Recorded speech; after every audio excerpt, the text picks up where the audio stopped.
कुछ चीज़ को हम फिर से रिवीजन करवा दे रहे हैं ताकि दिमाग में बढ़िया से घुस जाए कि सबसे पहले सेंटेंस बताए थे 4 तरह का होता है, 4 टाइप्स। पहला होता था अफर्मेटिव, दूसरा होता था नेगेटिव,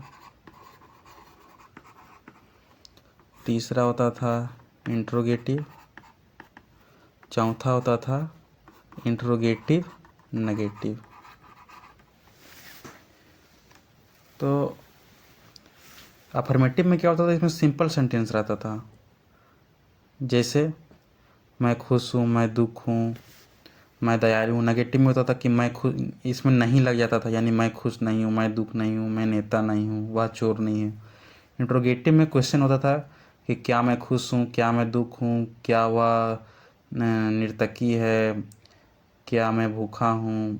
और इंट्रोगेटिव नेगेटिव में क्या होता था कि क्वेश्चन भी होता था और नेगेटिव यानी नहीं, यानी कि नॉट भी लगता था। जैसे क्या मैं चोर नहीं हूँ, क्या वह दयालु नहीं है, क्या वे लोग अमीर नहीं हैं, ये वो एग्जाम्पल।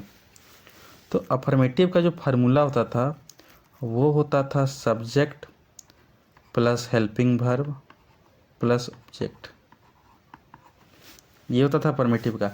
हेल्पिंग वर्ब का यहाँ पे मतलब है, हेल्पिंग वर्ब में हम बताए थे 23-24 हेल्पिंग वर्ब होता है, जिसमें से कि अभी हम लोग पढ़ रहे हैं क्या, ईज एम आर। अगर हम हेल्पिंग वर्ब बोलें इसका मतलब है कि इसमें ईज एम आर भी छिपा हुआ है, वाज वेयर भी छिपा हुआ है, सेल बी विल भी छिपा हुआ है। तो हम shall will is am are was were ना लिख के हम डायरेक्ट हेल्पिंग वर्ब लिखे हैं। तो यही हेल्पिंग वर्ब क्या है, ईज एम आर है, वाज वेयर है, सेल विल है। अभी हम लोग को इतना ही सीखना है, बाकी जो है shall should can could may might ये सब बाद में सीखेंगे, अभी हम लोग को बस इतना ही काम है। तो ये सब मेरा क्या, ये सब हेल्पिंग वर्ब है। याद रखिए कि अफर्मेटिव सेंटेंस में हमेशा subject plus helping verb plus object होता है अफर्मेटिव सेंटेंस में। वही अगर हम बात करें नेगेटिव सेंटेंस में, तो नेगेटिव सेंटेंस में क्या होता है, नॉट लग जाता है, यानी नकारात्मक। तो याद रहे कि नॉट हमेशा हेल्पिंग वर्ब के बाद ही लगता है। कहने का मतलब इसका फार्मूला हो जाता है subject plus helping verb plus not plus object, यानी कि ईज एम आर के बाद भी नॉट लगेगा, वाज वेयर के बाद भी नॉट लगेगा, सेल विल के बाद नॉट लगेगा अगर सेंटेंस नेगेटिव है तो। अब बात करते हैं हम इंट्रोगेटिव के बारे में। इंट्रोगेटिव में क्या होता है ना कि हेल्पिंग वर्ब हमेशा पहले आ जाता है।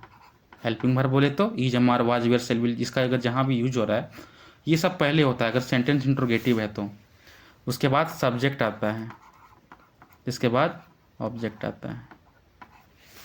सिंपल है। इंट्रोगेटिव में is am are was were ये सब पहले आएगा, उसके बाद सब्जेक्ट आएगा, उसके बाद ऑब्जेक्ट। अब बात करते हैं इंट्रोगेटिव नेगेटिव का। इंट्रोगेटिव नेगेटिव में क्या होता है कि हेल्पिंग वर्ब पहले आएगा इसमें भी, उसके बाद सब्जेक्ट, इसके बाद नॉट, इसके बाद ऑब्जेक्ट। ये चीज़ हम स्पेशली इसलिए बता रहे हैं ना क्योंकि पूरा लाइफ में, ट्रांसलेशन ही नहीं, ट्रांसलेशन में तो पूरा ये यूज है ही, पूरा लाइफ में ये यूज आएगा कि कब हम लोग नॉट लगाएंगे, कब हम लोग सब्जेक्ट लगाएंगे।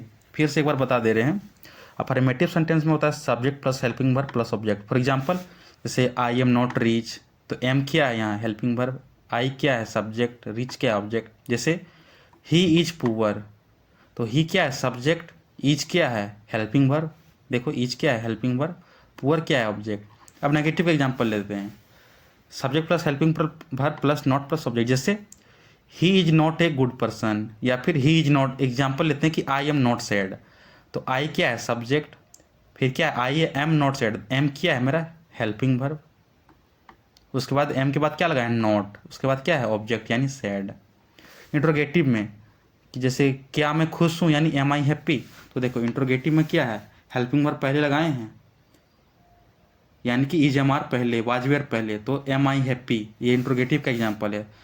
तो एम आई हैप्पी, तो एम आ गया क्या हेल्पिंग वर्ब, आई क्या है सब्जेक्ट, हैप्पी क्या है मेरा ऑब्जेक्ट। अब इंट्रोगेटिव नेगेटिव जैसे कि क्या मैं दुखी नहीं हूँ, तो क्या होगा एम आई नॉट सैड, तो देखो यहाँ पे हेल्पिंग वर्ब क्या है पहले है, इज एम आर यानी एम आई नॉट सेड, तो एम मेरा हेल्पिंग वर्ब हो गया, आई मेरा क्या है सब्जेक्ट, फिर है क्या मेरा नॉट, और फिर सेड क्या है मेरा ऑब्जेक्ट।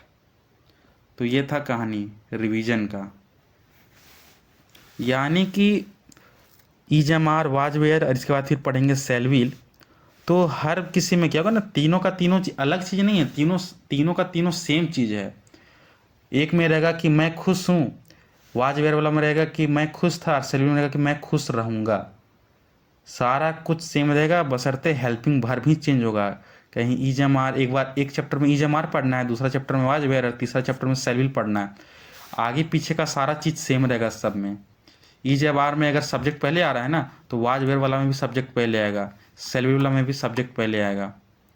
ऑब्जेक्ट लास्ट में आ रहा है ना अफर्मेटिव में, तो इज एम आर वाला में भी सब ऑब्जेक्ट पहले आएगा, सॉरी लास्ट में आएगा, वाज में भी ऑब्जेक्ट लास्ट में आएगा, सेल में भी ऑब्जेक्ट लास्ट में, मतलब जो जहाँ है वो वहीं रहेगा। सिर्फ प्लेस अगर कोई चेंज होगा तो वो है हेल्पिंग वर्ब का चेहरा। इसका चेहरा जैसे एक चैप्टर में इज एम आर था, अभी वाज वेयर चल रहा है, इसके बाद हेल्पिंग वर्ब का चेहरा यहाँ पे सेल विल हो जाएगा। यानी हम एच भी लिखे हैं तो इसका इसमें मान के चलना है कि इज एम आर भी मेरा छिपा हुआ है, वाज वेयर भी छिपा हुआ है, और सेल भी विल भी छिपा हुआ है। तो सबको मिला के शॉर्ट में बोलते हैं हेल्पिंग वर्ब। यही है रिवीजन। ये बहुत इंपॉर्टेंट चीज़ है, हो सके तो इसको जितना बार 3 बार 4 बार 10 बार भी देखो तो नुकसान नहीं है, क्योंकि ये बहुत इंपॉर्टेंट चीज़ है समझना, क्योंकि ये पूरा टेंस में काम आएगा। और ऐसा कोई भी एक्सरसाइज नहीं है, ऐसा कोई भी एक्सरसाइज नहीं है ना जहाँ पे हम नहीं बोलते होंगे कि सब्जेक्ट है, यहाँ हेल्पिंग वर्ब देंगे, यहाँ नोट देंगे। ये सब हम हर एक्सरसाइज हर क्वेश्चन में बोलते हैं। Third person, second person, third person के साथ क्या लगेगा, सेकेंड पर्सन के साथ क्या लगेगा, यही चीज़ हम हर ट्रांसलेशन और हर एक्सरसाइज में रिपीट करते हैं। तो ये समझना बहुत ज़रूरी है।